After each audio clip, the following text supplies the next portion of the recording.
So I got to know late this morning that Natasha Akpoti-Uduaghan was coming up on Arise TV. Yeah, she posted it on her Facebook page, but she did not put the time. So I did not know it was early this morning. I don't dare like somebody come and say, oh boy, tune to Arise. Natasha don scatter ground. Natasha say Godswill Akpabio dey toast her. I say, hey, I talk and it looks like that. So quickly I ran to Arise News. I was not able to capture all the clips, but I captured the very important 10 minutes. And then she pointed one or two reasons why she believed that they specifically picked her to change her seat, how they have been bullying her in the house, how the Senate President have been threatening her, how the Senate President have been toasting her. Let me play you the video. About 10 minutes video, but let's go. Yeah. Exactly. Let me say this. Yes. His excuse that it's because there were 2 vacant seats due to the decamping of the senators, right? Yeah. And that they had to, why did they have to pick on me to start the shift? There were other senators that were in front of me that would have filled the seat. Why did it have to be me to fill in the seat at the far corner? But I will say this again. If you see where I sit at the back, there is a silent degrading of senators that, as they say, came from court. Yeah. We are made to feel as if we are lower than our other colleagues that resumed office and were sworn in earlier than us, even though we're all first-timers. Do you understand what I'm saying? Yes. I remember when I asked, initially, I asked why I was not sitting amongst my other first-time colleagues. Yes. And I was told that is because you resumed 6 months later. So it's almost like a punishment because I resumed 6 months later. Therefore, I have to sit or take seats or wait for my other colleagues whom we all ran elections with together and won together, even though we were rigged. So Senator, we were made to sit at the back. So after me, it seems clear to me. Senator Akpoti-Uduaghan, 2 weeks after me. Yes. So it seems to me from your own narrative, from your own narrative, that you feel victimized and you feel you're being treated like a second-class senator in that place. Let me ask you a question based on your own narrative. Yeah. Please, I have a very important... No, but very quickly, you're going to say, let me just ask you just this question. Professor. Yes, just this very question. Do you feel that other senators in that house, male or female or different party, do you feel that they're standing up to what they ought to be doing, or do you feel they are also with their silence complicit with your victimization? I think they are afraid. I want you to judge the whole Senate. 109 men and women. I think some of them are afraid. No. You don't feel they're complicit and you don't want to... Now, here it is. I have enjoyed tremendous support from my colleagues. Okay. And the fact that a number of my colleagues have not spoken out publicly in my defense or criticized what has happened does not mean that they do not visit me privately at home or they do not call on me to give me words of encouragement. Okay. Why they are yet to come up openly and criticize the activities of the Senate President, probably that's best known to them. However, one question I have been asked a number of times is, why are the women silent? Why are the 3 other women silent? Yeah, so why, Senator? Why do you think they're silent?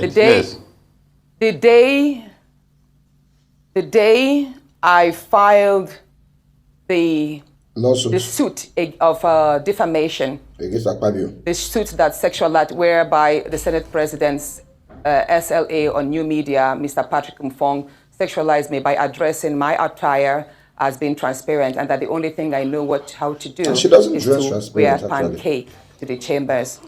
So when I filed that suit, Senator Ireti Kingibe, hold on, Senator Ireti Kingibe, Senator Natasha, and Senator we're low on time, 3 women who send messages to me that they do not support the litigation. And none of them have called, apart from Senator Ireti, that called my husband to tell me to withdraw that suit and all that. And my husband charged her that you were the same person who had come to the house to tell him that the ST was hitting on his wife sexually. So why are you now against my wife standing up for her rights? So let me tell you something, Mr. which nobody knows. No, Mr. Rufai, please allow me to say this, please.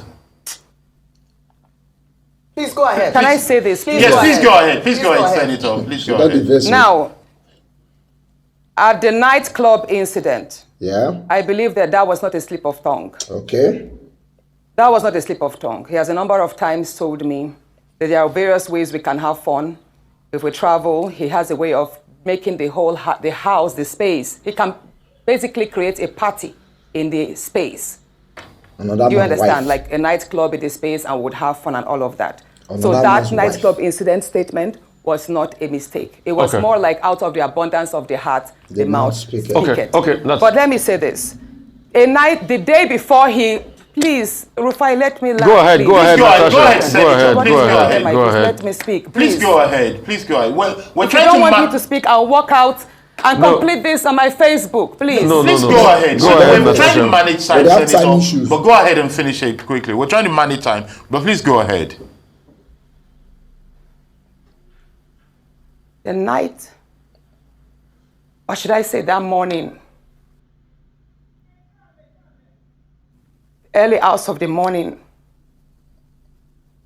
that he apologized, which was 23rd of July, 2024. That was the morning he apologized. So the night about, I have it printed here, I have the screenshot of the call-up. Of the phone call. She ready. It was 14 minutes past midnight when my phone rang. The leader of the House called me, Senator Michael Bamidele Opeyemi called me. And he said, Senator, how are you? I said, I'm fine. He said, in the wake of all of this rancor, if the Senate President goes down, I will go down too. That's you. And I said, what do you mean, sir? At that point, I woke my husband up because he had fallen asleep before me. I said, are you calling me to threaten me?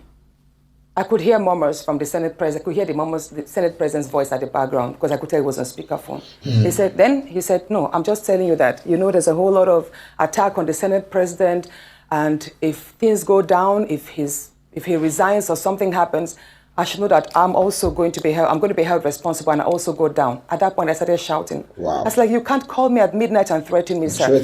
You can't do this. And mind you, I was actually surprised because the leader of the House is someone I respect greatly. He's a very good friend. He's a very calm person. And I believe, I'm saying it, that if he actually made those statements, he probably was told to do so. Yeah. So I dropped the line. And then I dropped the line. The first conversation was just 2 minutes, 33 seconds. Then my phone rang again at 26 minutes past midnight that same day. Okay. And then it was the same call, Senator Opeyemi's line, but then it was the Senate President's voice. Okay. He said, Princess of the Senate. That's how he calls me casually. Princess of the Senate. I've been attacked. My wife has not slept for days. She's been crying. She's received lots of insults, all because of you. I said, no, sir, it's not because of me. It's because of you. I didn't force you to order that statement. And I did not call on the support I received from Nigerian women. So don't blame it on me. He said, no, he's telling me this because the Dane of Agbo, I think he's a king in Agbo in Delta State. So the Dane of Agbo spoke with him and told him that that's the Senate President, was the most hated politician in Nigeria at that point. Mind you, that was a few days to the protest. There was this end bad governance protest on the 1st of August, and this incident happened like a week before. So he said the Dane of Agbo told him, Mr. Senate President, your rating is all low. You're one of the worst. You're one of the most hated politicians now. So I would advise. He said the Dane of Agbo advised the Senate President to leave Abuja because if he is caught in the middle of the protest, he could be attacked by the Nigerians. Are you serious? I said, so why are you telling me this, sir? He said he's telling me because he found it insulting that the Dane of Agbo would tell him to leave, to run away, to leave Abuja. And that he's telling me, so Natasha, I'm telling you, go and tell them that if anybody over the age of 20 approaches me during the protest, I will what was the word? Hold on. I will take that person down. The Senate President told me over the phone that based on the advice that the Dane of Agbo gave him, that he should leave Abuja in the wake of the protest so that he will not be caught and probably will not be approached or attacked by the youth. He said, Natasha, I have the capacity, I'm number 3 citizen. If anybody over the age of 20 dares to confront me, I will take that person down. That person should dare me with his life.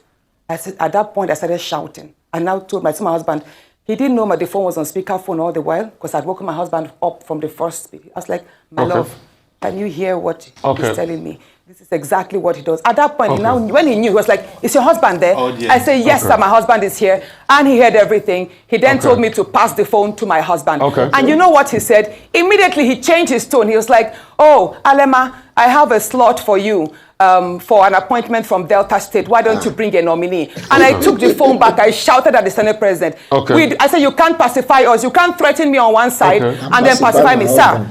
I'm aware, even though the conversations took place on via WhatsApp, I know that the DSS and the NSA's office, they have the tools to extract these phone calls. And I'm going to publish if, yes, sir. Okay, Senator Natasha, thank you. So and he told me that, well, all you want, hold on, please. He then told me that, Oshay, all I want is an apology. He would apologize on the floor that morning and that he expects me to accept it. So all that morning, when I walked in, I was already threatened. I was already petrified. This is a man who had already called me at midnight, so I didn't sleep all night. I just had to say, a seamless apology. Senator Natasha Akpoti, thank you so much for being here.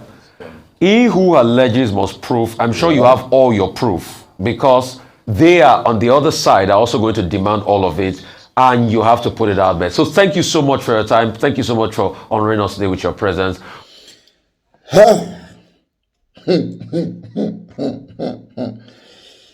Godswill Akpabio. There have been a lot of allegations on you. A lot of rumors, not allegations. A lot of rumors flying around over your matter. Right? People say you like women too much. That time when Idabasi the cook for Lagos, you came to support her. And some of us were like, wow, wonderful senator.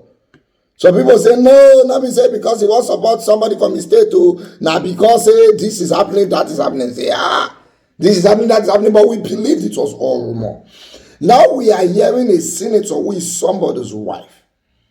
And you know her husband. Telling us on live TV that you are telling her that there are many ways two of you can have fun.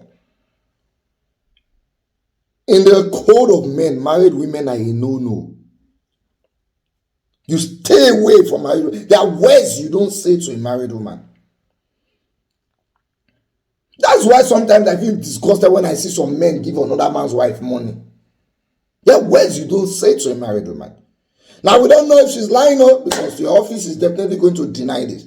But she is saying it's a WhatsApp call and the Nigerian government and security agencies has the tools to extract conversations from a WhatsApp call.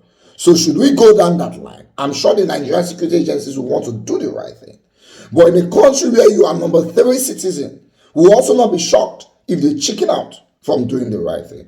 Be that as it may, these allegations and these rumors flying around about you are quite not palatable for a man who poses to be a responsible man.